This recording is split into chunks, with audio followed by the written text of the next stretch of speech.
हाँ जी, एक बार फिर से स्वागत है आपका हमारी मास्टर कैडर और लेक्चरर कैडर हिंदी की कक्षा में। आज ये हमारी दूसरी कक्षा है जो काव्य शास्त्र से संबंधित है। काव्य शास्त्र में रस सिद्धांत के बारे में हम जो बात है वो कर रहे थे। रस सिद्धांत की व्याख्या हमारा जो विषय है वो चल रहा था काव्य शास्त्र के अंतर्गत, और इसमें रस के बारे में, रस के स्वरूप के बारे में और रस के मुख्य जो अवयव हैं यानी कि मुख्य अंग, उनके बारे में हमने कल की कक्षा में विस्तार पूर्वक चर्चा की थी, जिसमें हमने स्थायी भाव, विभाव, अनुभाव और संचारी भावों के बारे में विस्तार पूर्वक पढ़ा। और संचारी भावों जो 33 प्रकार के होते हैं उसके विस्तार पूर्वक जो वर्णन किया, जिसमें निर्वेद को एक ऐसा संचारी भाव है जो स्थायी भाव के रूप में भी हम देखते हैं और जिसे संचारी भाव के रूप में भी देखते हैं। आज का जो हमारा विषय है वो है रस निष्पत्ति। देखिए, रस सिद्धांत के जो विषय हैं, पहला जो हमारा विषय था रस स्वरूप, और उसके बाद था रस के अवयव, और उसके बाद आपका जो अगला विषय आता है रस सिद्धांत के अंतर्गत, अगर आप पाठ्यक्रम को देखें तो वो है रस निष्पत्ति। क्या है रस निष्पत्ति, क्या इसकी व्याख्या जो है वो की गई है, और रस निष्पत्ति से हम क्या समझते हैं। देखिए, अगर निष्पत्ति शब्द की अगर हम बात करें तो उसका अर्थ होता है पैदा होना। ठीक है जी, पैदा होना। पहले भी हम जब रस के अवयवों की बात कर रहे थे तो वहां पे भी हमने इस भाषा या इस परिभाषा को हमने वहां पे भी देखा था जो भरत मुनि के द्वारा दी गई थी, जिसमें उन्होंने कहा है विभाव, अनुभाव, व्यभिचारी, संयोग, आद्र, रस निष्पत्ति। ठीक है जी, रस निष्पत्ति जो शब्द है वो सबसे पहले इसी परिभाषा से, इसी बात से जो हमें देखने को मिलता है हमारे काव्य शास्त्र के अंतर्गत। रस के बारे में हमने विवेचन जो है वो विस्तार पूर्वक किया। रस को हमने ब्रह्म सहृदय कहा, रस को वेदांत स्पर्श शून्य जो है वो कहा जाता है, यहाँ जहाँ पे जो लोक का जो ज्ञान है वो बिल्कुल ही तरोहित हो जाता है, और जो व्यक्ति इस दशा में पहुंच जाता है कि उसे ऐसा आनंद प्राप्त होता है जैसा आनंद उसे किसी योग की अवस्था में, साधना की अवस्था में, समाधि की अवस्था में प्राप्त होता है। परंतु ये निष्पत्ति, ये अंदर पैदा जो रस जो है वो जो पैदा होता है व्यक्ति के अंदर या हम यूं कहें साहित्य के अंदर, वो कैसे होता है, इस संबंध में अलग अलग जो विद्वान हैं, अलग अलग जो व्याख्याकार हैं, उन्होंने अलग अलग जो व्याख्याएं की हैं। रस निष्पत्ति में मूल रूप से हम उन्हीं व्याख्याओं के बारे में, उन्हीं जो उनके मत हैं उनके बारे में ही चर्चा करते हैं कि अलग अलग जो हमारे रसवादी आचार्य रहे हैं, भट्टलोलट है, शंकूक हैं, अब भट्टनायक हैं, अभिनवगुप्त हैं, जिनका अभिव्यंजनावाद जो ध्वनि सिद्धांत के अंतर्गत जिनका नाम आता है, उन्होंने क्या जो मान्यताएं, क्या जो स्थापनाएं की हैं जब हम बात करते हैं रस निष्पत्ति की। देखिए, निष्पत्ति क्या है, जब रस पैदा होता है, रस किस प्रकार पैदा हुआ है, उसके पीछे क्या कारण है, उसके संबंध में अलग अलग जो धारणाएं हैं, अलग अलग जो मान्यताएं हैं, उसी को ही रस निष्पत्ति जो है वो कहा जाता है। सबसे पहले देखिए, भरत मुनि ने व्याख्या है की, भरत मुनि ने रस की व्याख्या की। उन्होंने ये परिभाषा जो हम देखते हैं भरत मुनि के नाट्य शास्त्र ग्रंथ में, वहां पे आपको स्पष्ट रूप से दिखाई पड़ता है हमें कि उन्होंने कहा कि रस की निष्पत्ति कैसे होती है कि जब विभाव, अनुभाव और विवचारी जो भाव हैं, जब वो आपस में संयोग हो जाता है उनका, जब वो आपस में मिल जाते हैं, यानी कि विभाव है, संचारी भाव है, व्यभिचारी भाव है जो बहुत सारे होते हैं, और जब ये सभी आपस में मिल जाते हैं तो वहां पे एक मूल स्थायी भाव जो है, स्थायी भाव जो है वो पैदा होता है। और यही स्थायी भाव क्या है, यही स्थायी भाव जब पैदा होता है, इससे ही क्या पैदा होता है, रस। इसी को ही रस कहा है। जब स्थायी भाव हमारे अंदर संपन्न हो जाता है, जब स्थायी भाव हमारे अंदर पैदा हो जाता है, उसी को ही जो भरत मुनि हैं उन्होंने रस की निष्पत्ति कहा है।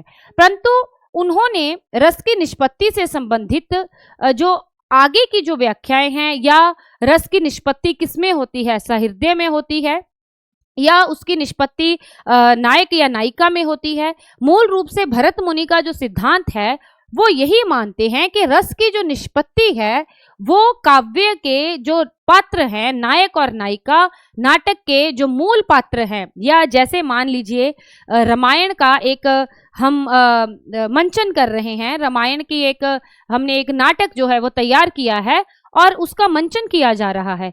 तो भरत मुनि ये मानते हैं कि रस की जो निष्पत्ति है वो मूल जो पात्र हैं, जो राम आदि पात्र हैं, जो ऐतिहासिक पात्र हैं, जिनको अनुकार्य कहा गया है, उनमें ही रस की निष्पत्ति होती है। बाकी जो अनुकर्ता है, जो अभिनय कर रहे हैं या जो सहृदय हैं, जो देख रहे हैं, उनमें रस की निष्पत्ति की कोई भी बात जो है वो भरत मुनि के द्वारा ये जो व्याख्या है वो नहीं की गई है कि किस में होती है, अनुकार्य में होती है, अनुकर्ता में होती है, या वो निष्पत्ति जो है वो सहृदय में होती है। देखिए, अनुकार्य, अनुकर्ता और क्या है, इनके बारे में मैं आपको आगे जब हम सिद्धांतों के बारे में पढ़ेंगे, व्याख्याओं के बारे में पढ़ेंगे, वहां पे भी बताऊंगी। ठीक है जी। तो मूल रूप से भरत मुनि ने ये तो बता दिया कि रस की निष्पत्ति विभाव, अनुभाव और जो व्यभिचारी भाव हैं हमारे, इनके सहयोग से जो स्थायी भाव है पैदा होता है और उसी को ही रस निष्पत्ति कहा जाता है।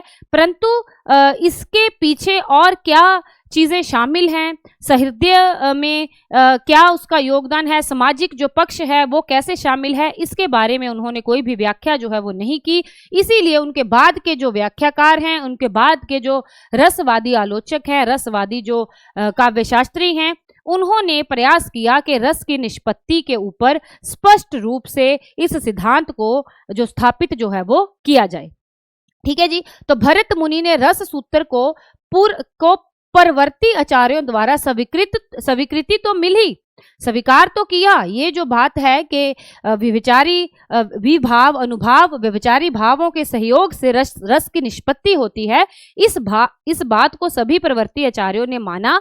परंतु इसके दो पदों में संयोग और निष्पत्ति का स्पष्ट अर्थ जो है वो निर्देशित नहीं हो रहा। इसी कारण इसकी विभिन्न व्याख्याएं जो है वो की गई। ठीक है। तो उसके बाद भरत मुनि के बाद जो और रसवादी आचार्य थे, उन्होंने इस निष्पत्ति शब्द को और संयोग शब्द को कि कैसे संयोग होता है, स्थायी भाव का विभाव से कैसे संयोग होता है, स्थायी भाव का अनुभाव से कैसे संयोग होता है, और फिर इनके सहयोग से क्या जो है वो पैदा होता है, तो उसकी व्याख्या करने का जो कार्य है वो भरत मुनि के बाद के जो रसवादी आचार्य रहे, उन्होंने ये प्रयास जो है वो किया। और इसी को ही हम रस निष्पत्ति के अंतर्गत जो व्याख्याएं की गई हैं रस सिद्धांत की, रस निष्पत्ति की, मूल रूप से निष्पत्ति की, उन्हीं के बारे में हम बात करेंगे। साधारण शब्दों में अगर मैं बात करूं, साधारण शब्दों में आप ये समझ लें, रस निष्पत्ति क्या है। रस निष्पत्ति है कि रस कैसे पैदा हो रहा है व्यक्ति के अंदर या सहृदय के अंदर, रस जो है वो कैसे पैदा हो रहा है, इस बात से संबंधित अलग अलग विद्वानों के अलग अलग मत हैं। उन्हीं मतों के आधार पर हम रस निष्पत्ति को देखते हैं।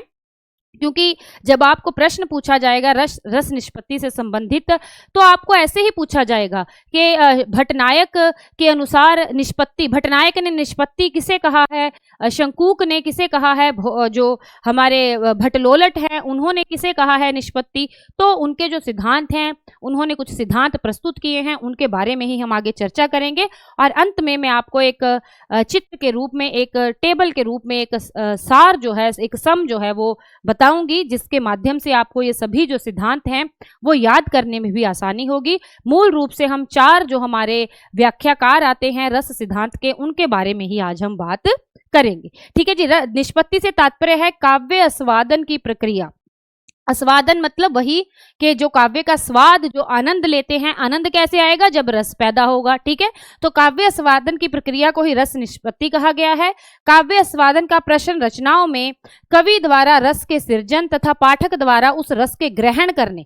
देखिए, कवि के द्वारा तो रस का सृजन किया जाता है और पाठक के द्वारा उस रस को ग्रहण किया जाता है। अब इस संबंध में ये जो प्रक्रिया है, इससे संबंधित जो प्रश्न है, इनके संबंधित प्रश्न करने का जो कार्य है वो विभिन्न आचार्यों ने किया रस निष्पत्ति के अंतर्गत। तो उसी की बात यहाँ पे की जाएगी कि किसके अंदर रस की निष्पत्ति हो रही है, पाठक में हो रही है या जो कवि है उसके अंतर्गत हो रही है। तो इस बात का ही जिक्र रस निष्पत्ति के अंतर्गत किया जाता है। ठीक है। तो अब हम रस सिद्धांत के जो प्रमुख व्याख्याकार है, मूल रूप से जो प्रश्न आपको पूछे जाएंगे रस निष्पत्ति से संबंधित, वो इन व्याख्याकारों की जो व्याख्याएं हैं उनसे संबंधित ही प्रश्न जो है वो पूछे जाएंगे। ठीक है। तो आपसे पूछा जा सकता है कि प्रथम व्याख्याकार कौन है। हालांकि रस सिद्धांत के जो सूत्रपात है, रस सिद्धांत का जो सूत्रपात है वो तो भरत मुनि के द्वारा कर दिया गया है, परंतु वहां पे रस निष्पत्ति की कोई भी व्याख्या जो है वो नहीं की गई है। तो रस निष्पत्ति के जो प्रथम व्याख्याकार हैं वो भट्टलोलट हैं और रस सिद्धांत के जो प्रवर्तक हैं वो भरत मुनि हैं। ठीक है, तो आपको ध्यान रखना है कि रस सिद्धांत तो भरत मुनि के द्वारा प्रस्तुत किया गया है।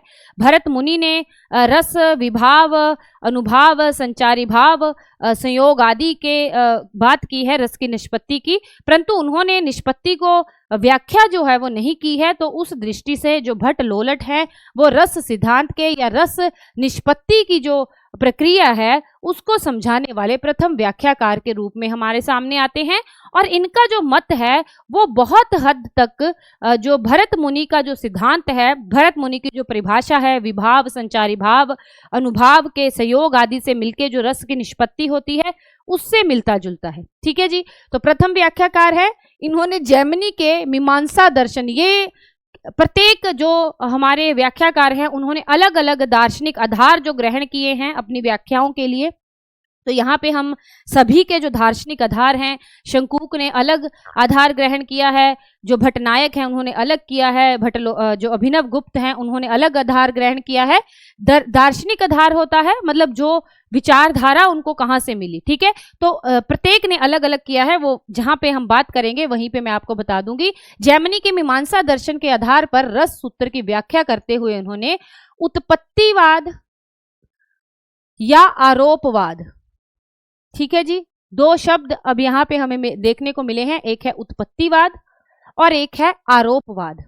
ठीक है, तो आपसे प्रश्न पूछा जाएगा कि रस सिद्धांत में या रस निष्पत्ति से संबंधित उत्पत्तिवाद या आरोपवाद का प्रतिपादन किसके द्वारा किया गया है? तो आपको पता होना चाहिए भट्टलोलट के द्वारा किया गया है। और यहाँ इनके सिद्धांत को, यानी कि इनके सिद्धांत का जो नाम है वो क्या है? उत्पत्तिवाद या आरोपवाद। वो कैसे है वो हम आगे व्याख्या करेंगे कि कैसे है, क्यों इनके सिद्धांत को उत्पत्तिवाद या आरोपवाद कहा जाता है। ये निष्पत्ति का अर्थ उत्पत्ति लेते हैं, यानी कि इन्होंने निष्पत्ति को क्या माना है कि उत्पत्ति होती है। जैसे वही बात है जो बात हमने भरत मुनि की परिभाषा में की थी कि रस की निष्पत्ति कैसे होती है या रस की उत्पत्ति पैदा कैसे होता है रस, जब विभाव, संचारी भाव और अनुभाव जो है वो मिलते हैं आपस में, तो उससे जो रस की क्या होती है? निष्पत्ति होती है। और यही बात भट्टलोलट भी कह रहे हैं और इनकी बात जो भरत मुनि से मिलती जुलती है। इन्होंने निष्पत्ति को क्या कहा है? उत्पत्ति कहा है। इनके अनुसार अपरिपक्व स्थायी भाव, अब यहाँ पे ये जो बात है वो समझने की आवश्यकता है। अपरिपक्व स्थायी भाव, अपरिपक्व मतलब हमने जब हम स्थायी भावों के बारे में बात कर रहे थे तब मैंने आपको बताया था कि स्थायी भाव क्या होते हैं। ये व्यक्ति के मन में जो सुप्त भावनाएं होती हैं उनको ही स्थायी भाव कहा जाता है। होती प्रत्येक व्यक्ति में विद्यमान है, परंतु परिस्थितियों के अनुकूल ही ये जागृत होती हैं। पहले ये सुप्त अवस्था में, अपरिपक्व अवस्था में हमारे मन में, हमारे भावनाओं के पक्ष पे ये पड़ी होती हैं। ठीक है जी, तो स्थायी भाव जो हैं वो अपरिपक्व स्थायी भाव जब विभाव के संयोग से उत्पन्न होते हैं। देखिए विभाव क्या होता है? कारण है ना, हमने किए थे अवयव, किए थे रस के अवयव। तो विभाव क्या होते हैं?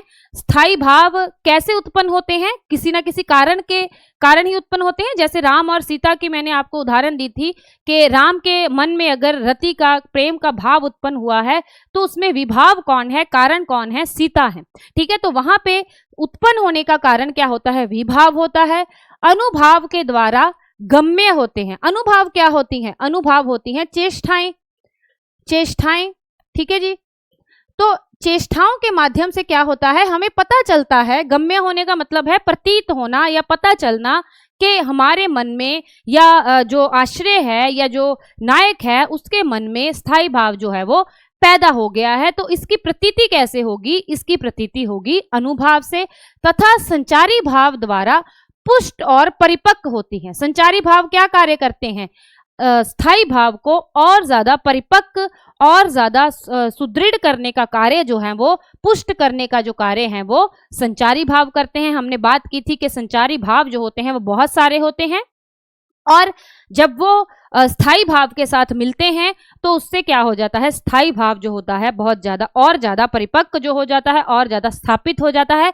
अगर संचारी भाव नहीं होंगे तो स्थाई भाव को, यानी कि जैसे आप मान लीजिए कि ये हमारा सुप्त स्थाई भाव है जो हमारे हृदय के तल पे पड़ा है, और यहाँ पर आकर ये एक बिंदु है जहां पर आकर उसने परिपक्व होना है, या जहां पर आकर उसने रस में निरूपित होना है, रस में निष्पत्तित होना है। तो इस अवस्था से इस अवस्था तक जाने के लिए जो संचारी भाव है वो क्या करते हैं, स्थाई भाव की सहायता करते हैं। ठीक है, और इस अवस्था में जब स्थाई भाव सुप्त पड़ा है तो इसे उत्पन्न करने, इसको जागृत करने का कार्य जो है वो कौन करता है, विभाव करता है। अनुभाव क्या है, जब यहाँ पे ये भाव पहुंच गया स्थाई भाव, तो यहाँ पे कुछ तरंगे उठी हैं।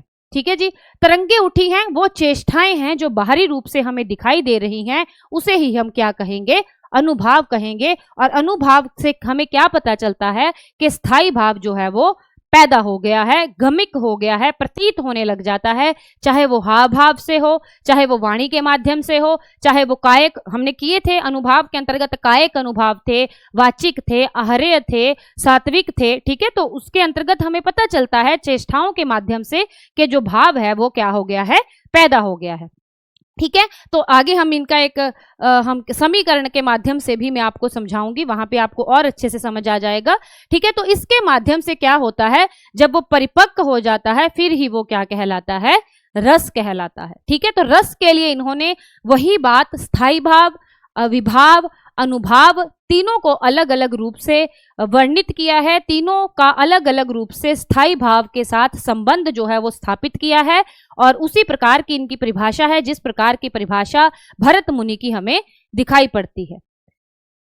हाँ जी, बिल्कुल, आगे आपको एक समीकरण के माध्यम से समझाऊंगी, फिर आपको अच्छे से समझ आ जाएगा। ठीक है जी, इन्होंने स्थाई भाव के साथ विभाव, अनुभाव, संचारी भाव के संबंध को तीन तरीके से स्वीकार किया है। अब यहाँ पे आपको अच्छे से समझ आ जाएगा कि क्या ये बात कहना चाहते हैं। ठीक है जी, सबसे पहले तो ये कहते हैं स्थाई भाव का विभाव से संबंध।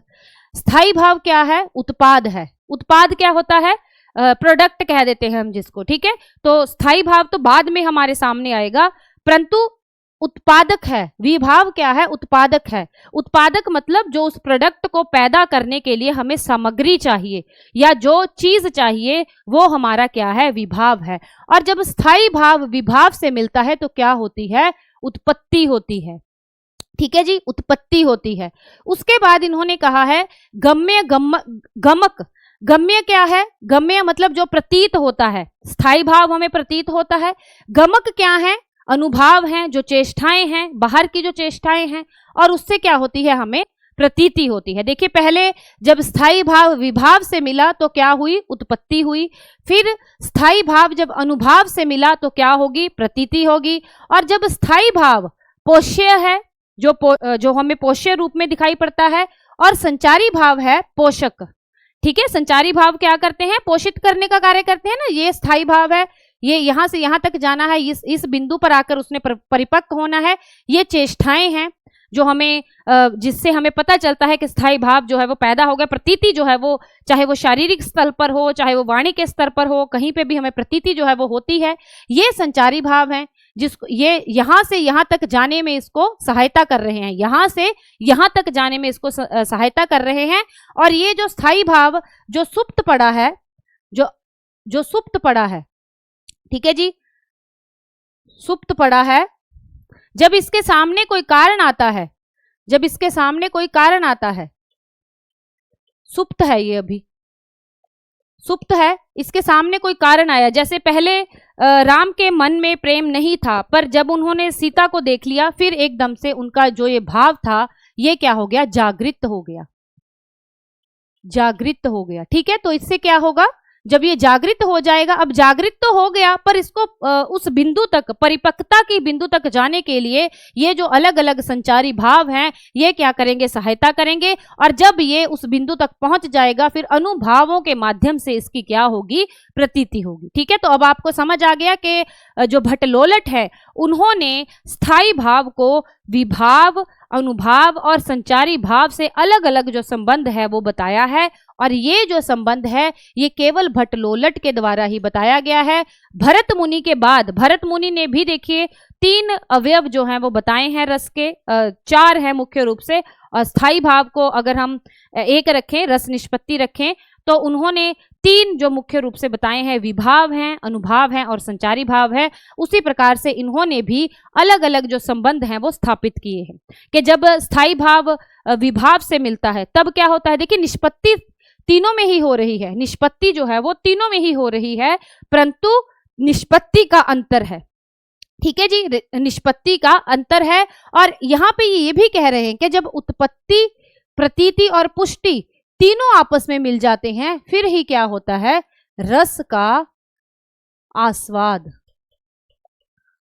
आस्वाद यानी कि रस का जो आनंद है, रस की जो निष्पत्ति है वो कब होगी, जब उत्पत्ति, प्रतीति और पुष्टि आपस में मिल जाएंगे, यानी कि विभाव, अनुभाव और संचारी भाव जब आपस में मिल जाएंगे उससे ही क्या होगी, रस की उत्पत्ति होगी। अब आपको समझ आया मैंने आपको क्या बताया। देखिए इसमें कंफ्यूज होने की आवश्यकता नहीं है, केवल आपको कुछ चीजें जो हैं वो याद रखनी है। एक तो आपको याद रखना है कि इन्होंने ये जो समीकरण दी हैं कि विभाव को इन्होंने क्या कहा है, स्थाई भाव को इन्होंने क्या कहा है, ठीक है जी, जो संचारी भाव है उसे क्या कहा है। जैसे इन्होंने वो यहाँ से आपको समझ आ जाएगा, आपको पता चल जाएगा कि विभाव क्या है, उत्पन्न होने के कारण है, तो इनको उत्पाद कहा है, उत्पादक कहा है। ठीक है जी, जो संचारी भाव है उनसे हमें गम्य होता है, प्रतीत होता है, तो उनको इन्होंने गमक कहा है अनुभावों को। और जो संचारी भाव हैं वो पोषित करते हैं, इसीलिए इन्होंने संचारी भाव को क्या कहा है, पोषक कहा है। तो आपसे प्रश्न जो पूछे जाएंगे वो इसी तरह से पूछे जाएंगे कि जो भट्टलोलट हैं उन्होंने जो विभाव हैं उसको क्या कहा है, जो संचारी भाव हैं उसको क्या कहा है, या जो हमारे अनुभाव हैं उनको क्या कहा है। तो उस दृष्टि से आपको इनकी ये जो समीकरण है इसको याद रखना है, बिल्कुल बिल्कुल भी नहीं भूलना है कि किस प्रकार से इन्होंने संचारी भाव का स्थायी भाव से संबंध स्थापित किया है, अनुभाव का स्थायी भाव से संबंध स्थापित किया है और विभाव का संबंध जो है वो स्थापित किया है स्थायी भाव से। ठीक है जी, चलिए तो यहाँ पे देखिए निष्पत्ति ये कहते हैं जब ये तीनों आपस में मिल जाते हैं फिर ही क्या है, जो उत्पत्ति है, जो रस की निष्पत्ति है वो होती है। जो उत्पत्ति होती है फिर हमें प्रतीति होती है, पुष्टि होती है, और पुष्टि के साथ ही जो रस होता है या जो स्थायी भाव होता है वो क्या हो जाता है, परिपक्व जो है वो हो जाता है। पहले उत्पन्न होता है, जब उत्पन्न होता है तो प्रतीति होती है जिसके माध्यम से अलग अलग चेष्टाएं, शारीरिक चेष्टाएं, वाणी के माध्यम से जो चेष्टाएं हैं वो आश्रय के द्वारा की जाती हैं, और फिर जो वो चेष्टाएं होती हैं वो ही पुष्ट करके, या हम यूं कहें कि जब पुष्टि हो जाती है फिर वो चेष्टाओं के माध्यम से हमें दिखाई पड़ने लग जाता है। ये डायग्राम आप याद रखिएगा, इसके माध्यम से आपको ज्ञात हो जाएगा ये संचारी भाव हैं, ये यहाँ से यहाँ तक जाने में सहायक हैं, ये जो परिपक्वता का बिंदु है, और जो ये तरंगे हैं ये हमारे क्या हैं, अनुभाव हैं, जो बाहरी रूप से हमें दिखाई पड़ते हैं जब कोई स्थायी भाव पैदा होता है। ठीक है, इन्होंने स्थायी भाव को, उस स्थायी भाव की उपस्थिति मूल रूप से अनुकार्य, राम आदि ऐतिहासिक पात्रों में मानी है। देखिए एक है अनुकार्य, अनुकार्य, ठीक है जी, एक है अनुकर्ता, अनुकर्ता, और एक है सहृदय, सहृदय। देखिए अनुकार्य क्या है, अनुकार्य मान लीजिए अगर रामलीला चल रही है तो राम का पात्र जो है वो किसी अभिनेता के द्वारा, किसी व्यक्ति के द्वारा उसको मंच पे क्या किया जा रहा है, अभिनीत किया जा रहा है। तो वो जो अभिनय कर रहा है वो है अनुकर्ता, जो अभिनय कर रहा है। ठीक है जी, अभिनय कर रहा है वो है अनुकर्ता, और जिसका अभिनय किया जा रहा है वो है अनुकार्य।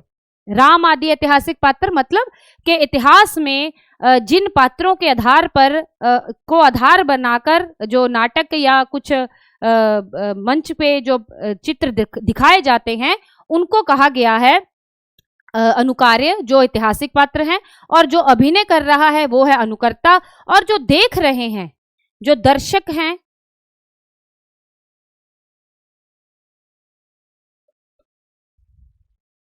जो दर्शक हैं या जो पाठक हैं वो क्या हैं, हमारे सहृदय हैं। ठीक है, तो यहाँ पे इन्होंने कहा है कि जो स्थायी भाव होता है वो केवल जो अनुकार्य है उसमें ही उपलब्ध होता है, यानी कि रस की जो निष्पत्ति है इन्होंने मानी है, रस की निष्पत्ति किसमें होती है, अनुकार्य में होती है। मतलब कि जो अनुकर्ता है उसे रस की कोई प्रतीति या कोई उत्पत्ति उसमें नहीं होती। सहृदय की तो इन्होंने बात जो है वो की ही नहीं। ठीक है, तो सहृदय की इन्होंने कोई बात नहीं की है।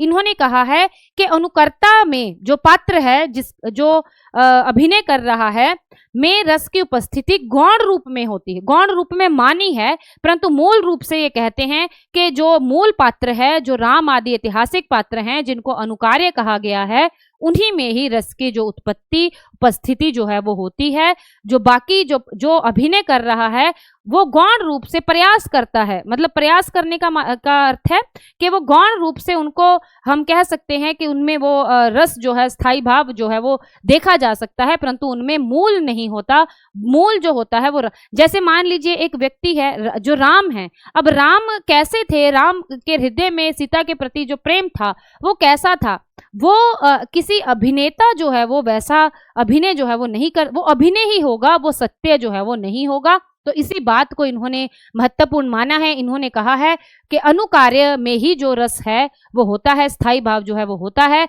अनुकर्ता में और सहृदय में, अनुकर्ता में गौण रूप से होता है, जो सहृदय है उसमें उसकी कोई भी बात इनके द्वारा नहीं की गई। ठीक है जी, इन्होंने तदुपरांत अनुसंधान शब्द का जो है प्रयोग किया है। ये जो शब्द है ये इनसे संबंधित महत्वपूर्ण है और परीक्षा की दृष्टि से आपसे पूछा जा सकता है कि तदनुप्रांत संधान का जो शब्द है वो किसके द्वारा प्रयोग किया गया है, तो वो भट्ट लोलट के द्वारा प्रयोग किया गया है। करते हुए इन्होंने अनुकार्य के भावों व गतिविधियों का अनुकर्ता पर आरोप हो जाता है। ठीक है जी, जिससे उसमें रस की उपस्थिति गौण रूप से होती है। ठीक है, तो ये मानते हैं कि मूल रूप से तो जो अनुकार्य है उसमें ही रस की उत्पत्ति, उसमें ही रस की निष्पत्ति होती है, परंतु गौण रूप से जो ऐसा लगता है, आरोप कर दिया जाता है। मतलब जो अभिनय करता है या जो अभिनय कर रहा होता है व्यक्ति, वो प्रयास करता है कि राम का जैसा चरित्र था उसको वैसे प्रस्तुत किया जाए, अपने ऊपर राम के चरित्र को आरोपित कर लेता है। ये मानते हैं कि जो अभिनय करता है या जो अनुकर्ता है वो ये प्रयास करता है कि राम के पात्र को अपने ऊपर आरोपित कर ले, इसीलिए उसमें भी गौण रूप से जो हमारे रस हैं या जो स्थायी भाव हैं वो विद्यमान होते हैं, परंतु वो सत्य नहीं होते। मूल रूप से जो स्थायी भाव है या जो रस है वो अनुकार्य में ही होता है। ठीक है जी, भट्ट लोलट ने सहृदय की दृष्टि से रस अनुभूति पे कोई विचार जो है वो नहीं किया है और इसीलिए शंकूक के द्वारा, जो इनके प्रवर्ती आचार्य थे, उनके द्वारा इनके मत का खंडन जो है वो भी किया गया। इन्होंने उचित स्थायी भाव रस नहीं हो सकता, और क्योंकि उपचित की मात्रा को तय नहीं जो है वो किया जा सकता। देखिए, इन्होंने कहा है कि रस क्या होता है, उत्पत्ति होती है रस की, परंतु उत्पत्ति जब इन्होंने प्रोडक्ट बना दिया ना, उसको एक वस्तु के रूप में देख लिया, परंतु ये कह रहे हैं, शंकूक कह रहे हैं कि इसको हम वस्तु के रूप में रस को नहीं देख सकते, क्योंकि इसकी कोई मात्रा जो है वो निर्धारित नहीं की जा सकती। इसीलिए आगे शंकूक ने इस बात की आलोचना जो है वो की। स्थायी भाव विभाव में उत्पादक संबंध को कार्य कारण संबंध के रूप में नहीं लिया जा सकता। घड़ा उत्पाद है और कुम्हार उत्पादक। कुम्हार के अंत के बाद घड़ा नष्ट नहीं होता, परंतु काव्य में विभाव आदि के अंत के बाद रस जो है वो खत्म हो जाता है। देखिए, यहाँ पे कितनी ही अच्छी उदाहरण के माध्यम से शंकूक ने इनके मत की आलोचना की है।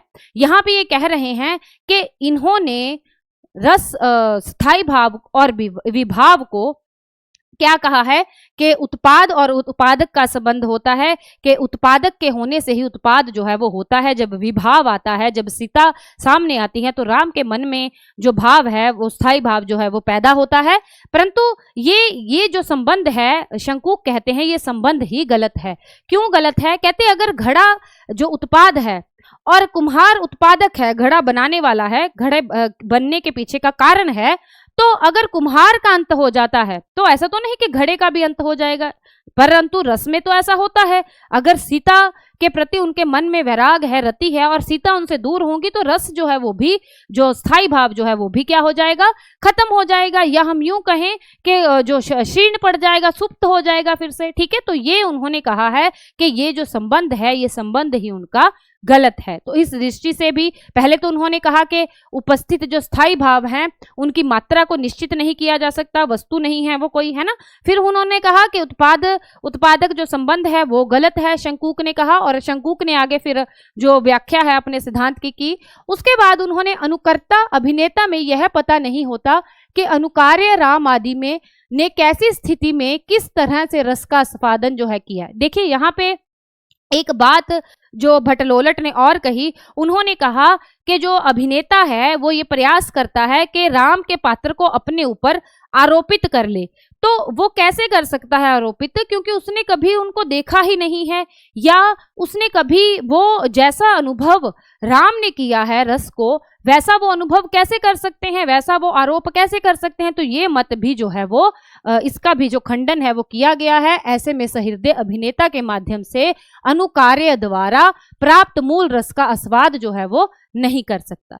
तो क्योंकि उनको पता ही नहीं है कि वो कैसे थे, या पात्र जो है, क्योंकि इन्होंने कहा है कि मूल तो स्थायी भाव जो है वो अनुकार्य में होता है, अनुकर्ता तो उसका केवल आरोप करता है। अब मान लीजिए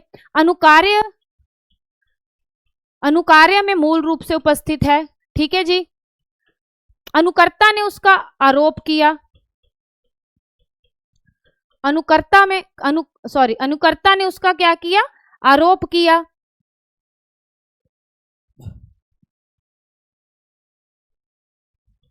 अनुकर्ता ने उसका आरोप किया, तो ये दूसरा, यानी कि ये फर्स्ट कॉपी हो गया। ठीक है जी, फर्स्ट कॉपी, यानी कि ओरिजिनल जो ब्रांड की वस्तु है वो यहां पर है, यहां पर आकर वो सेकंड कॉपी हो गई। और जो सहृदय तक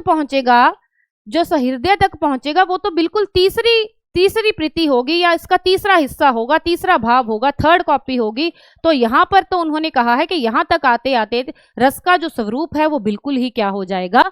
बदल जाएगा। तो इस बात का भी खंडन जो है वो किया गया है प्रवृत्ति आचार्यों के द्वारा, शंकूक के द्वारा। उन्होंने कहा कि अनुकर्ता अगर आरोप कर रहा है, पहले तो वो आरोप कर ही नहीं सकता, परंतु अगर वो आरोप कर भी रहा है तो सहृदय तक जो पहुंचेगा वो बिल्कुल ही रस का तीसरा हिस्सा होगा, तीसरा भाग होगा, जो कि मूल रस से बहुत ज्यादा भिन्न होगा। उन्होंने श्रव्य काव्य को पढ़ने सुनने से होने वाली रस अनुभूति के संदर्भ में विचार जो है वो नहीं किया। ठीक है, तो उन्होंने केवल नाटक की दृष्टि से ही जो विचार है वो किया है, परंतु काव्य जो है वो पढ़ा भी जाता है, सुना भी जाता है, और उस दृष्टि से जो भट्टलोलट है उनका कोई भी जो मत है वो प्रस्तुत नहीं किया गया उन्होंने, तो इसलिए भी शंकूक ने उनकी आलोचना जो है वो की है। ठीक है, अब हम बात करते हैं शंकूक की। शंकूक ने भी रस की व्याख्या, रस की निष्पत्ति के बारे में बात करने का जो प्रयास है वो किया है, और शंकूक का जो ये सिद्धांत है वो गौतम के न्याय दर्शन के पर आधारित है। तो इस दृष्टि से इन्होंने न्याय शास्त्र को आधार बनाकर इन्होंने ये जो सिद्धांत है वो प्रस्तुत किया है, के आधार पर अनुमतिवाद का प्रतिपादन किया। तो जिस प्रकार उनके सिद्धांत का नाम था उत्पत्तिवाद, इनके सिद्धांत का नाम है अनुमतिवाद। ठीक है, अनुमितिवाद। तो आपसे प्रश्न इसी तरह से पूछे जाएंगे, वो आपको ध्यान रखना है। आपसे पूछा गया अनुमितिवाद का जो सिद्धांत है वो किससे संबंधित है, तो आपको पता होना चाहिए कि शंकूक से संबंधित है। उनके अनुसार स्थायी भाव का विभाव आदि के साथ अनुमापक का संबंध होता है। अनुमाप्य क्या है? अनुमाप्य जो है जो अनुमानित किया गया है, और अनुमापक है जो अनुमान कर रहा है। ठीक है जी, अनुमान किया गया, और एक है अनुमापक जो अनुमान कर रहा है। अनुमान।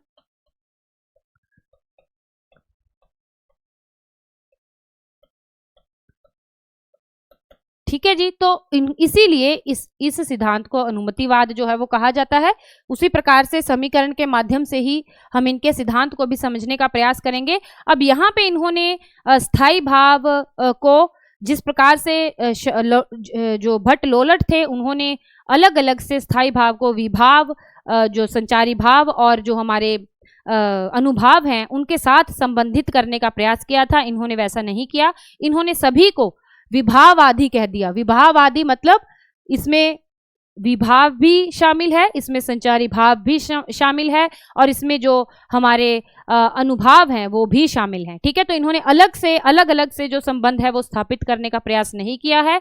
इन्होंने सभी को एक में ही शामिल करके जो संबंध जो है वो स्थापित करने का प्रयास जो किया है। स्थायी भाव यानी कि रस, तो मूल रूप से ये कहते हैं कि रस कैसे निष्पन्न होता है कि जब स्थायी भाव के साथ जो विभाव आदि मिल जाते हैं तो उससे क्या होती है, निष्पत्ति होती है।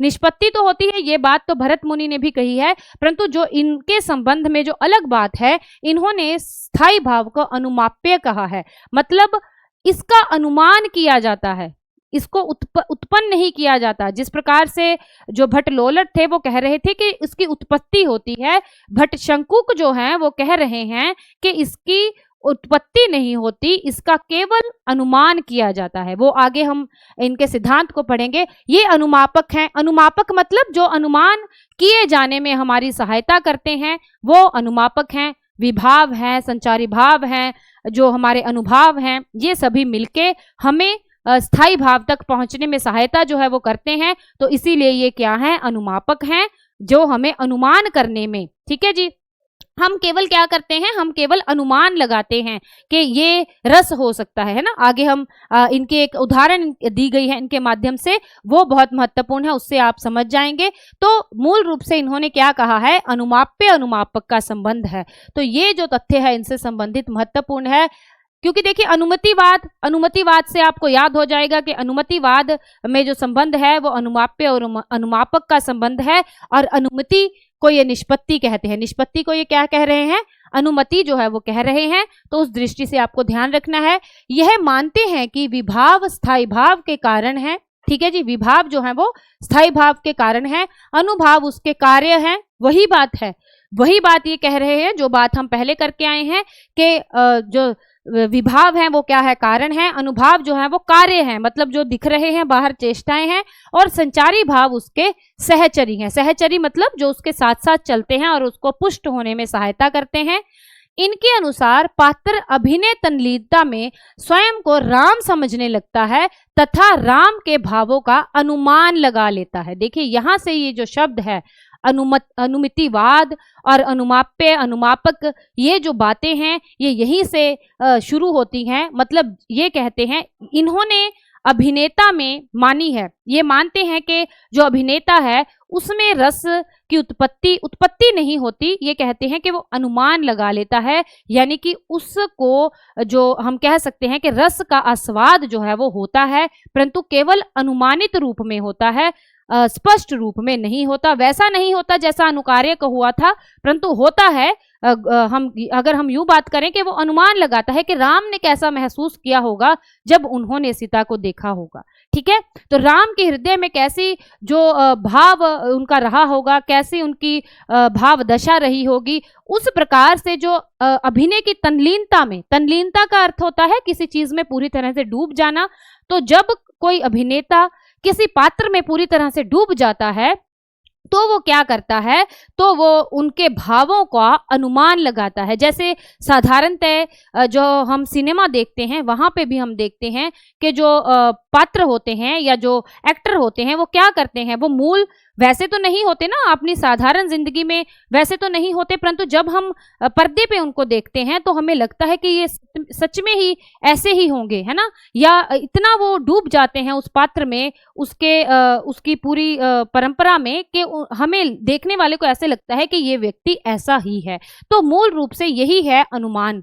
ठीक है। तो वो क्या करते हैं, उस पात्र को, उस पात्र की विशेषताओं को अपने अंदर अनुमित करते हैं, अनुमान लगाते हैं और उसके अनुसार ही वो क्या करते हैं, अभिनय करते हैं, जिससे क्या हो जाता है, जो देखने वाला है उसको भी ये भ्रम जो है वो पैदा हो जाता है कि ये राम ही है। ठीक है। तो यहाँ पे क्या है, ये भ्रम, ये कहते हैं, ये यहाँ पे देखिए उदाहरण इन्होंने दी है कि जिस प्रकार चित्रतुंग न्याय, चित्रतुंग न्याय एक पिक्चर आपने देखी होगी, घरों में अक्सर लगी होती है, जिसमें घोड़े जो है वो दौड़ रहे होते हैं। उनको देखने से ऐसे लगता है, हालांकि वो घोड़े दौड़ नहीं रहे होते, परंतु देखने वाले को ऐसा लगता है कि सच में वो घोड़े जो हैं वो दौड़ रहे हैं। तो उसी का उदाहरण देते हुए इन्होंने कहा है कि चित्र में अंकित अश्व ना भागते हुए भी भागते हुए प्रतीत होते हैं, या धुएं को देखकर अग्नि का अनुमान जो है वो हो जाता है। जहां पे धुआं उठ रहा हो, चाहे हमें अग्नि दिखाई भी ना दे, परंतु हमें फिर भी पता चल जाता है कि यहाँ पे क्या होगी, अग्नि होगी, क्योंकि जहां पे धुआं है वहां पे आग भी अवश्य होगी। उसी प्रकार से प्रेक्ष में नट के कुशल अभिनय को देखकर उसमें राम के भावों का अनुमान लगा लिया, अनुमान जो है वो लगा लेता है। ठीक है। राम के भावों का, जो कौन, जो हमारा अभिनय करता है, जो हमारा अनुकार्य है, वो अनुमान लगा लेता है कि राम का जो भाव है या राम के जो स्थायी भाव हैं वो कैसे होंगे, और उसी प्रकार से वो अभिनय करता है और देखने वाले को ऐसा लगता है कि ऐसे ही राम रहे होंगे, ऐसा ही उनका चित्र रहा होगा, ऐसा ही उनका पात्र रहा होगा, और देखने वाला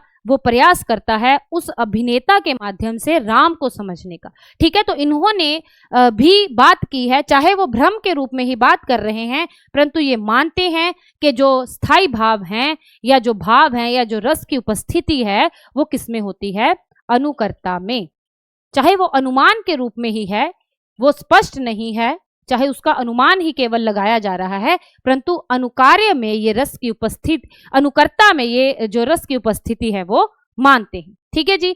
रस की अनुमति अनुकर्ता में मानते हैं, परंतु सहृदय की कोई बात जो है वो इनके द्वारा भी नहीं की गई है। अब इसके बाद यहाँ पे तो अनुकार्य से अनुकर्ता तक तो आ गया जो रस है। पहले भट्ट लोलट ने तो अनुकार्य की ही बात की थी, उन्होंने कहा था कि जो रस है वो केवल अनुकार्य में ही उपस्थित है, अनुकर्ता की कोई भी, अनुकर्ता में गौण रूप से उपस्थित है, उसको कोई अनुभूति जो है वो नहीं होती। परंतु यहाँ पे ये मानते हैं कि अभिनय की तन्लीनता में वो अनुभूति जो है वो अनुकर्ता को भी होती है। यहाँ पे सहृदय की जो बात है इनके द्वारा नहीं की गई।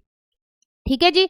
सहृदय की जो बात है वो इनके द्वारा भी नहीं की गई। अब जो देख रहा है नाटक, उसको क्या हो रही है रस की अनुभूति, क्या उसके अंदर भी कोई रस पैदा होता है, इस बात का वर्णन इनके द्वारा नहीं किया गया। ठीक है जी। चलिए आगे फिर किसके द्वारा किया गया इस बात का वर्णन, इस बात का वर्णन भट्टनायक के द्वारा किया गया, जिन्होंने साधारणीकरण जो शब्द है, सिद्धांत नहीं जो शब्द है, साधारणीकरण शब्द इनके द्वारा प्रयोग जो है वो किया गया है। और सहृदय में, सहृदय जो है वो भोग करता है रस का, इस बात की जो उत्पत्ति है, इस बात की जो हम कह सकते हैं कि वर्णन जो है, स्थापना जो है वो भट्टनायक के द्वारा की गई। जो दर्शक है, जो नाटक देख रहा है, आप भी देखते हैं ना, जब हम किसी पिक्चर को देख रहे होते हैं तो हम भी उस, हालांकि वो संपूर्ण चीजें हमें पता होता है वो काल्पनिक हैं, वो नकली हैं, वो सत्य नहीं हैं, परंतु उसको देखते हुए कभी हम हंसते हैं, कभी हम रोते हैं, कभी हम भयभीत होते हैं, तो वो सभी रस हमारे अंदर भी जो हैं वो पैदा होते हैं अगर हम उस रचना में, उस देखने में पूरी तरह से डूबे हुए हैं। तो उसी बात का जो वर्णन है वो भट्टनायक के द्वारा किया गया है। भट्टनायक ने कपिल के संख्या दर्शन को आधार बनाकर जो अपना रस निष्पत्ति का जो सिद्धांत है वो प्रस्तुत किया है, जिसको भुक्तिवाद जो है वो कहा गया है। ठीक है जी। भुक्तिवाद कहा गया है इनके सिद्धांत को, भुक्तिवाद का प्रतिपादन इन्होंने किया है, क्योंकि ये कहते हैं कि रस का जो भोग है वो सहृदय करता है। ठीक है। रस का भोग भोज्य है हमारा स्थायी भाव, और भोजक हैं जो विभाव आदि हैं, यानी कि विभाव आदि से मिलकर एक भोज्य बनता है, एक पदार्थ तैयार होता है जिसको स्थायी भाव कहा गया है। और स्थायी भाव जब तैयार होता है तो उसका जो भोग है वो किसके द्वारा किया जाता है, सहृदय के द्वारा किया जाता है। इसीलिए ही इन्होंने भुक्ति शब्द प्रयोग किया है निष्पत्ति के लिए। ठीक है। निष्पत्ति के लिए इन्होंने कौन सा शब्द प्रयोग किया है? भुक्ति शब्द। जैसे उन्होंने उत्पत्ति शब्द का प्रयोग किया था निष्पत्ति के लिए भट्टलोलट ने, और शंकूक ने जो है वो अनुमिति शब्द जो है वो प्रयोग किया था निष्पत्ति के लिए। यहाँ पे इन्होंने कौन सा शब्द प्रयोग किया है? भुक्ति या भोग भी कह सकते हैं हम। भोग से आप याद रखिएगा, भोग किसके द्वारा किया जाता है? सहृदय के द्वारा किया जाता है, और उसी बात की व्याख्या इन्होंने अपने सिद्धांत के अंतर्गत की है। इन्होंने सर्वप्रथम साधारणीकरण की अवधारणा जो है वो प्रदान करते हुए रस निष्पत्ति के सिद्धांत का सर्वाधिक गाहा जो है वो बनाया। गाहा मतलब इसको विस्तृत किया। अब तक केवल जो बात है अनुकार्य और अनुकर्ता की हो रही थी, यहाँ पे आकर अब सहृदय को भी शामिल किया गया रस के आस्वादन में, रस के भोग में। जो सहृदय है उसके योगदान की बात जो है वो इनके द्वारा की गई। और अगर आपको पूछा जाए कि साधारणीकरण की अवधारणा किसके द्वारा दी गई, तो भट्टनायक के द्वारा साधारणीकरण की जो अवधारणा है वो दी गई। किस ग्रंथ में? हृदय दर्पण। हृदय दर्पण इनका प्रमुख ग्रंथ है भट्टनायक का, जिसमें इन्होंने रस निष्पत्ति का जो विवेचन है वो किया है। हालांकि ये ग्रंथ जो है वो उपलब्ध नहीं है, परंतु रस निष्पत्ति की दृष्टि से ये जो रचना है वो बहुत महत्वपूर्ण है। उनके अनुसार स्थायी भाव विभाव आदि के साथ बोज्य भोजक का संबंध होता है, तथा ये रस निष्पत्ति में भुक्ति करते हैं। भुक्ति कहते हैं, रस निष्पत्ति को क्या कहते हैं? भुक्ति कहते हैं। भोज्य भोजक का संबंध होता है, मैंने आपको बता दिया है। भोज्य मतलब आपका भोजन जो आप खा रहे हैं, और भोजक भोजक वो हैं जिनसे मिलकर भोजन बना है, ठीक है, तो वो भोजक हैं। तो विभाव आदि से मिलकर ही स्थायी भाव जो है वो बनता है, और उसका जब इनका जब जोड़ हो जाता है तो उससे क्या होता है? भुक्ति होती है, जिससे रस क्या होता है? निष्पत्त हो जाता है। उसका स्वाद जो है वो सहृदय को आ जाता है। ठीक है जी। स्थायी भाव, विभाव और निष्पत्ति इन्होंने कहा है, वही जो बात है इसको हमने पीछे समीकरण के माध्यम से पढ़ लिया है। यहाँ पे इन्होंने 3 व्यापार जो है वो माने हैं। 3 व्यापार मतलब इन्होंने 3 स्टेजेस जो हैं वो मानी हैं। 3 हम कह सकते हैं सोपान हैं, ये पद पड़ाव हैं जिनके माध्यम से रस का आस्वादन जो है वो सहृदय के द्वारा किया जाता है। सबसे पहले है अभिधा। इससे शब्द का साधारण अर्थ ग्रहण किया जाता है। ठीक है जी, साधारण अर्थ ग्रहण किया जाता है, और उस साधारण, जैसे मान लीजिए आपने किसी रचना को पढ़ा है ना, वह तोड़ती पत्थर देखा मैंने इलाहाबाद के पथ पर, निराला की रचना है वह तोड़ती पत्थर। तो पहले तो आप उस रचना की साधारण जो शब्द हैं कि क्या कहना चाह रहा है कवि इन पंक्तियों में। जैसे मान लीजिए वह तोड़ती पत्थर, जिसमें कवि कह रहा है कि एक स्त्री है वो पत्थर तोड़ रही है इलाहाबाद के पथ पर। ठीक है, तो ये तो हो गया साधारण अर्थ। अभिधा मतलब जहां पे हमें साधारण अर्थ ग्रहण करते हैं शब्दों का, वहां पे हमें अभिधा शक्ति होती है। उसके बाद आता है भावकत्व। भावकत्व क्या होता है? भावकत्व होता है कि जब उस रचना के भाव तक हम पहुंचते हैं, और वो भाव केवल कवि का भाव ना रहकर सहृदय का भी भाव जो है वह बन जाता है। जैसे मान लीजिए निराला की वही रचना वह तोड़ती पत्थर आप पढ़ रहे हैं, और एकदम से आप उस पत्थर तोड़ती हुई स्त्री से जुड़ गए हैं। एकदम से आप इलाहाबाद का जो पथ है वो अब साधारणीकृत हो गया है। वो एक वहाँ की स्त्री, मजदूर स्त्री की बात नहीं हो रही, वो प्रत्येक मजदूर स्त्री की जो बात है वो बन गई है। क्योंकि उसका भाव क्या है कि जो मजदूरी कर रहा है, जो मजदूरी कर रही है स्त्री, वो कितनी ज्यादा कष्टों का सामना जो है वो कर रही है, ये उसका भाव है। और जब सहृदय उस भाव से जुड़ जाता है तो जो भाव है वो क्या हो जाता है? साधारणीकृत हो जाता है। साधारणीकृत मतलब कि अब वो केवल उस विशेष स्त्री की बात नहीं रह गई, अब वो केवल इलाहाबाद के इलाके की बात नहीं रह गई, वो प्रत्येक उस स्त्री की बात बन गई जो श्रम कर रही है। वो प्रत्येक उस स्त्री की बात बन गई जो अपने जीवन को चलाने के लिए कड़ी जो मेहनत है वो कर रही है। ठीक है, तो वो होता है साधारणीकरण।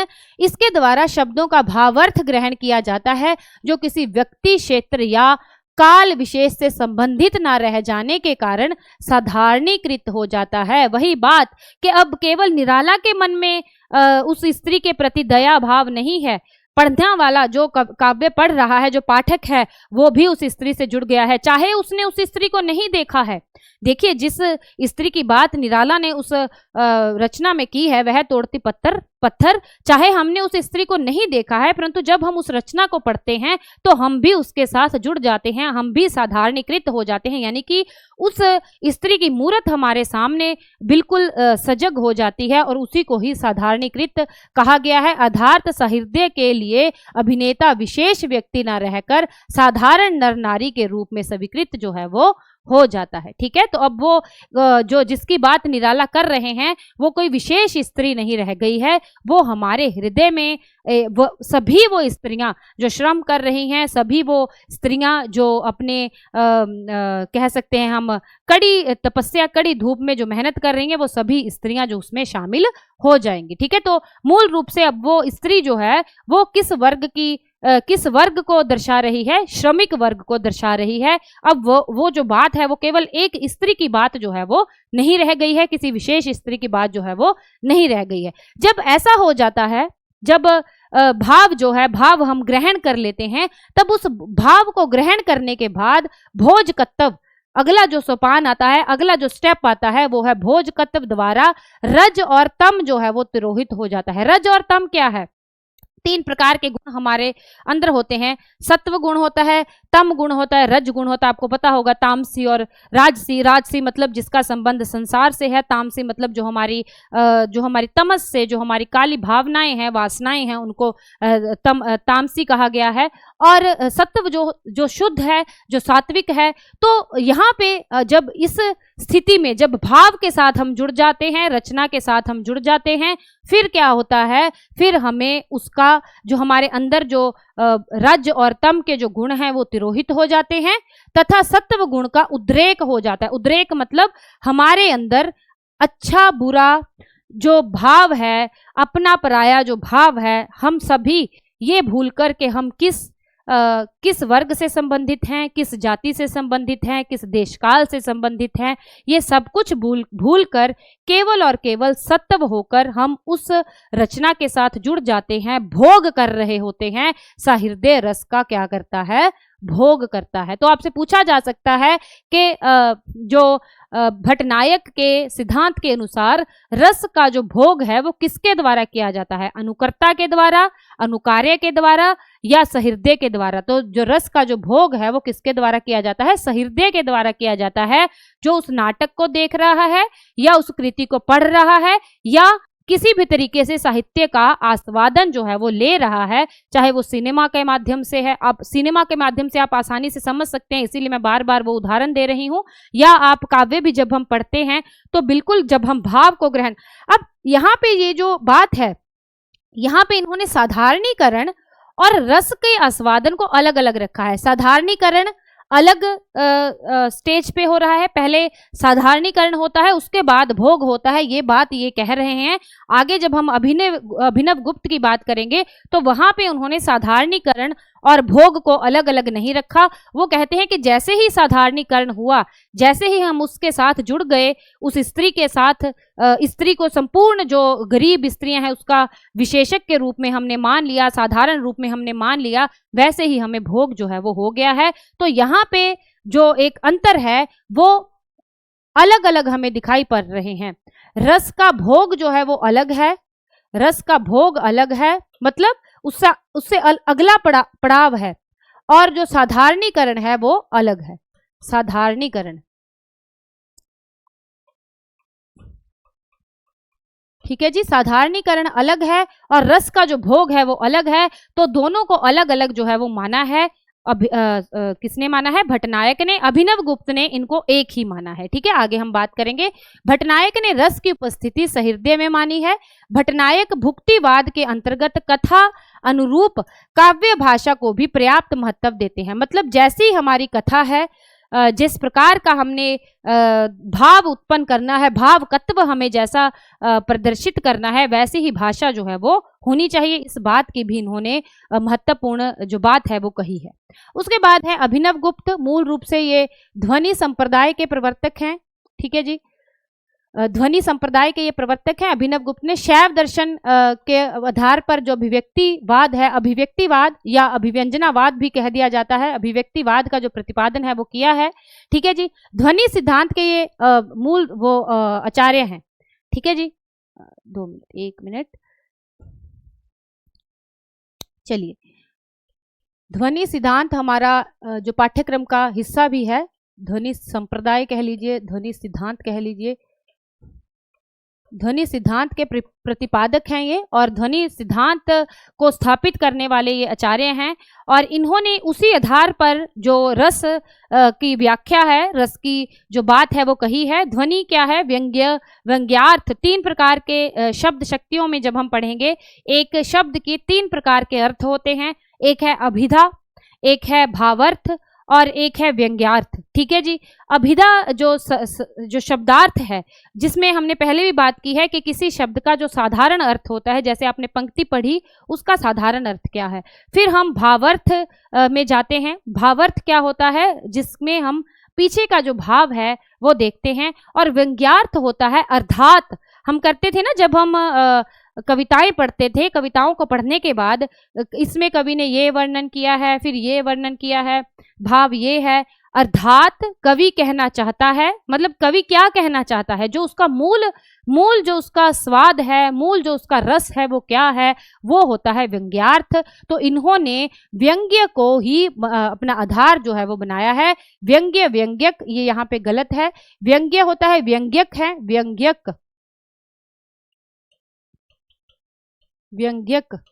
ठीक है जी। व्यंग्य है, व्यंग्यक है। व्यंग्यक कौन है? अनुभाव आदि है। व्यंग्य है हमारा स्थायी भाव, और इससे ही क्या होती है? अभिव्यक्ति होती है। अभिव्यक्ति मतलब जो हमारे अंदर रस जो है वो अभिव्यक्त मतलब उजागर जो है वो हो जाता है। व्यंग्य व्यंजक। ठीक है जी। व्यंग्य व्यंजक जो संबंध है वो माना है इन्होंने, और बताते हुए निष्पत्ति को अभिव्यक्ति जो है वो कहा है। ग्रंथ है इनका अभिनव भारती, जिसके माध्यम से इन्होंने ध्वनि संप्रदाय को भी, ध्वनि सिद्धांत को भी परिभाषित करने का जो प्रयास है वो किया है। इनके अनुसार शब्द में निहित व्यंग्य शक्ति जो है, व्यंजना शक्ति जो है, उसके अलौकिक विभातन व्यवहार से ही स्थायी भाव का जो बीज है वो अंकुरित होता है। अनुभाव व्यवहार से वह अनुभाव में योग बनता है, तथा संचारी भाव से वो संयोजन भाव में। वही बात है, देखिए इन्होंने शब्द जो है वो अलग प्रयोग किए हैं। मतलब जो हमारे अंदर जो बीज है, जो स्थायी भाव का जो सुप्त रूप में पड़ा है, वो कैसे उठता है? जब वो विभाव से मिलता है, विभाव से वो पैदा होता है, या हम कह सकते हैं कि उत्पन्न होता है। और फिर उसके बाद जो संचारी भाव है वो उसको सहचरी के रूप में कार्य करते हैं, और जो अनुभाव है उनके योग से वो क्या होता है? अनुभव होता है। अनुभव मतलब के प्रतीत होता है, बाहरी रूप से हमें दिखाई पड़ता है। देखिए यहाँ पे ये 2 उदाहरणें दी गई हैं, जिसके माध्यम से आपको इनका जो सिद्धांत है वो स्पष्ट रूप से समझ आ जाएगा। ये क्या कह रहे हैं? कहते जिस प्रकार जल के छींटे देने से मिट्टी में व्याप्त गंध, अब जो गंध है वो तो मिट्टी में पहले से ही व्याप्त है ना। जब आपने देखा होगा कि जब वर्षा की बूंदें मिट्टी पर गिरती हैं तो एक सौंधी सौंधी जो गंध है वो मिट्टी से आती है। और वो गंध ऐसा नहीं कि वो वर्षा की बूंदों के माध्यम से मिट्टी में आई, वो मिट्टी में पहले से ही उपलब्ध है। व्याप्त गंध जो है वो प्रकाश उसी प्रकार व्याप्त हो जाती है, उसी प्रकार सहृदय के अंतस चेतन में वासना रूप में विद्यमान स्थायी भाव, विभाव आदि के सहयोग से रस में अभिव्यक्त जो है वो हो जाते हैं। ठीक है। तो उदाहरण के माध्यम से आपको समझ आ गया होगा कि मिट्टी में जो सुगंध है वो पहले से ही विद्यमान है, जो स्थायी भाव हैं वो सहृदय में पहले से ही विद्यमान है। वही बात है कि विभाव आदि के मिलने से ही वो क्या हो जाते हैं? अभिव्यक्त हो जाते हैं। अभिव्यक्त मतलब प्रकट हो जाते हैं, सामने आ जाते हैं। पहले वो ऐसा नहीं कि वो पहले वहां पे विद्यमान नहीं थे, विद्यमान थे वासना के रूप में। वासना के रूप में वो पहले भी विद्यमान थे, परंतु सुप्त थे, परिपक्व नहीं थे। गंध थी मिट्टी में, परंतु जब तक पानी नहीं गिरा, जब तक पानी के छींटे नहीं पड़े, तब तक वो गंध हमें नहीं आई, तब तक हमें वो गंध जो है नहीं प्रतीत हुई। और इसी बात का उन्होंने जो उदाहरण है वो दिया है। उसी प्रकार एक और उदाहरण वो यहाँ पे देते हैं। कहते हैं जैसे मिट्टी के कोरे घड़े में पानी डालने से, नया घड़ा लेकर आए आप घर में और उसे पानी में डुबोकर देखें, उसमें पानी जब आप डालेंगे तो भीतर की गंध बाहर आ जाती है, बाहर अभिव्यक्त हो अभिव्यक्त होने का अर्थ क्या होता है? प्रकट होना। ठीक है जी, प्रकट होना। ठीक है, तो प्रकट हो जाती है, अभिव्यक्त हो जाती है। वैसे ही दशक के अंतःकरण, दर्शक नहीं है, ये दर्शक है, दर्शक के अंतःकरण में स्थित सुप्त स्थायी भाव काव्य के माध्यम से जागकर रस में परिणीत जो है वो हो जाते हैं, जिससे दर्शक आनंदित हो जाता है। इसे ही रस निष्पत्ति कहा गया है। वही बात जो हमने जब हम रस के स्वरूप को समझ रहे थे, जब हम रस के अवयवों को समझ रहे थे, वही बात यहाँ पे अभिनव गुप्त कह रहे हैं कि रस जो है या स्थायी भाव जो है वो पहले से ही व्यक्ति में उपलब्ध है, उसे प्रकृति रूप से उसके अंदर जो भाव हैं वो होते हैं, परंतु कारण जो हैं वो उसको बाहर मिलते हैं, विभाव आदि जो हैं वो बाहर से उसको मिलते हैं। जब वो मिल जाते हैं फिर अपने आप ही वो, अब काव्य क्या बन जाता है, माध्यम बन जाता है ना।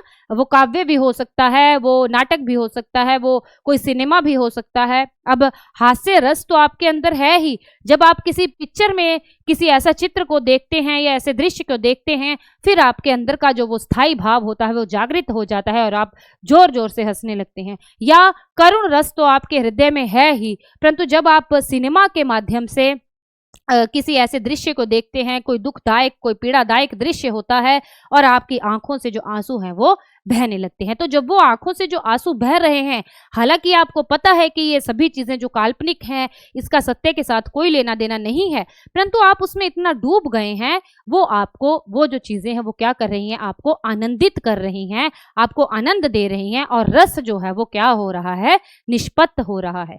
जब रस निष्पत्त होता है तो अनुभाव, वो चेष्टाएं आप करेंगे ना, रोएंगे या हंसेंगे या आपकी आंखें जो है वो पुलकित हो जाएंगी, तो वो अनुभाव आपको दिखाई पड़ रहे हैं, वो निष्पत्ति जो है वो हो रही है और रस जो है वो स्थापित हो जाता है। ठीक है, तो यहाँ पर हमारा रस निष्पत्ति की जो बात है वो अभिनव गुप्त के द्वारा उसको संपूर्ण रूप से, व्यवस्थित रूप से, विस्तृत रूप से व्याख्यित जो है वो किया गया है। सहृदय को कैसे रस जो है वो उपलब्ध होता है, कैसे स्थायी भाव उसके अंदर पैदा होता है, उस बात की इन्होंने स्पष्ट जो उदाहरण देते हुए जो व्याख्या है वो की है। उसके बाद हम यहाँ पे हमारा जो सार रूप में इस चित्र के माध्यम से, इस टेबल के माध्यम से आपको जो चीज़ें याद रखने वाली हैं ताकि आपको भूले ना, क्योंकि आपको परीक्षा में जो प्रश्न पूछे जाएंगे वो इसी तरह से पूछे जाएंगे कि भट्टलोलट ने किस दर्शन को आधार बनाकर बनाया है, मीमांसा दर्शन को आधार बनाया है, या किस दर्शन को आधार बनाकर उन्होंने जो अपने सिद्धांत की व्याख्या की है। तो यहाँ पे आचार्य के नाम किस रूप में उन्होंने व्याख्या की है, वो जो मूल नाम है उनके सिद्धांत का, फिर उन्होंने जो संबंध है वो कैसे बताए हैं स्थायी भाव और जो विभाव आदि में। ठीक है जी, और उसके बाद रस को किस नाम से, निष्पत्ति को किस नाम से बुलाया है और रस की उपस्थिति जो है वो किस में मानी है। ठीक है जी, तो यहाँ पे अब हम इस चित्र के माध्यम से या इस टेबल के माध्यम से सार रूप में जो भी हम पढ़कर आए हैं उसको एक बार देख लेते हैं, और यहाँ पे हमारी जो आज की कक्षा है उसको हम संपूर्ण करते हैं। थोड़ा सा आप इसको अपने ऊपर लागू करके अगर समझेंगे, अपने ऊपर लेकर अगर आप इसको समझेंगे तो ज़्यादा अच्छे से समझ आएगा, और मूल रूप से समझने के बाद आपको इनसे संबंधित जो तथ्य हैं वो याद करने बहुत आवश्यक हैं, क्योंकि परीक्षा में आपको केवल रस की निष्पत्ति से संबंधित प्रश्न नहीं पूछा जाएगा, आपसे पूछा जाएगा कि भट्टलोलट ने के सिद्धांत को किस नाम से जाना जाता है। तो उत्पत्तिवाद कहा जा गया है, और इन्होंने उत्पाद, उत्पादक, गम्य, गम्यक और पोष्य, पोषक संबंध जो है वो कहा है, और निष्पत्ति को ये उत्पत्ति कह रहे हैं, और जो रस की जो उपस्थिति है वो ये मानते हैं कि अनुकार्य में होती है। ठीक है, अनुकर्ता की और सहृदय की बात इन्होंने नहीं की है। शंकूक ने न्याय दर्शन के आधार पर, जैमिनी के मीमांसा सिद्धांत पर, और इन्होंने गौतम के न्याय दर्शन के आधार पर जो विवेचन है वो किया है। अनुमितिवाद इनके सिद्धांत को कहा जाता है। अनुमान कहा है इन्होंने, जो रस का क्या किया जाता है, अनुमान किया जाता है। अनुमिति कहा है इन्होंने निष्पत्ति को, और अनुकर्ता में ये मानते हैं अभिनेता नट में के जो उसका अनुमान जो है करने का प्रयास जो है वो करता है अभिनेता या जो नट है वो प्रयास करता है उस रस का अनुमान करने का। ठीक है जी, भट्टनायक ने जो संख्या दर्शन, कपिल के संख्या दर्शन के आधार पर उन्होंने कहा है, जो किया है, हम कह सकते हैं अपना प्रतिपादन सिद्धांत का। भुक्तिवाद, भोगवाद भी कहा जाता है इसको। ठीक है, भुक्तिवाद के नाम से जाना जाता है। विभावन, इस भोज्य भोजक संबंध जो है वो कहा है इन्होंने कि जो भोज्य क्या है, स्थायी भाव है, भोजक क्या है, जो बाकी विभाव आदि हैं, और इन दोनों के मिलने से ही क्या होता है, रस की निष्पत्ति होती है। और निष्पत्ति को इन्होंने क्या कहा है, भुक्ति कहा है, भोग कहा है।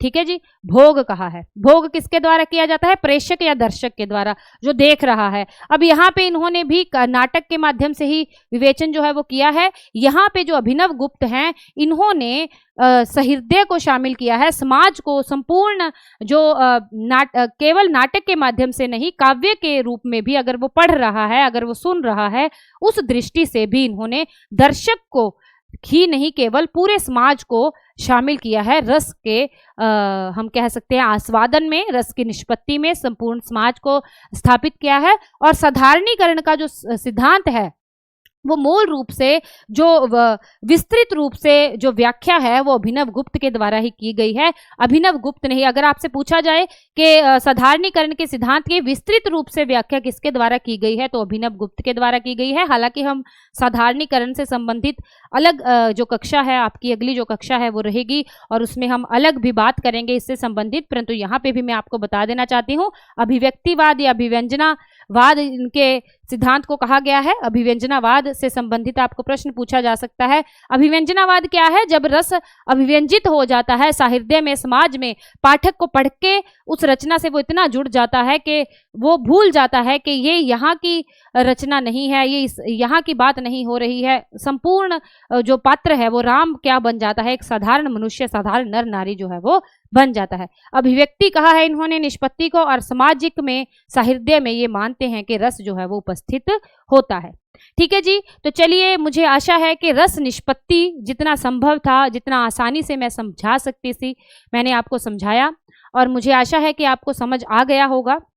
अगर फिर भी एक बार इन सभी सिद्धांतों को आप पढ़ें, अगर फिर भी अगर आपको लगता है कि कोई चीज़ आपको नहीं समझ आ रही, या परीक्षा की दृष्टि से केवल आपको जो प्रश्न पूछे जाएंगे वो ऐसे ही पूछे जाएंगे कि क्या नाम है इनके, किससे संबंध है, निष्पत्ति को क्या कहा है, का किस में रस की उपस्थिति मानते हैं, तो सार रूप में आपको ये जो चित्र है वो बहुत काम आने वाला है, आपको रिवाइज करने में आसानी रहेगी।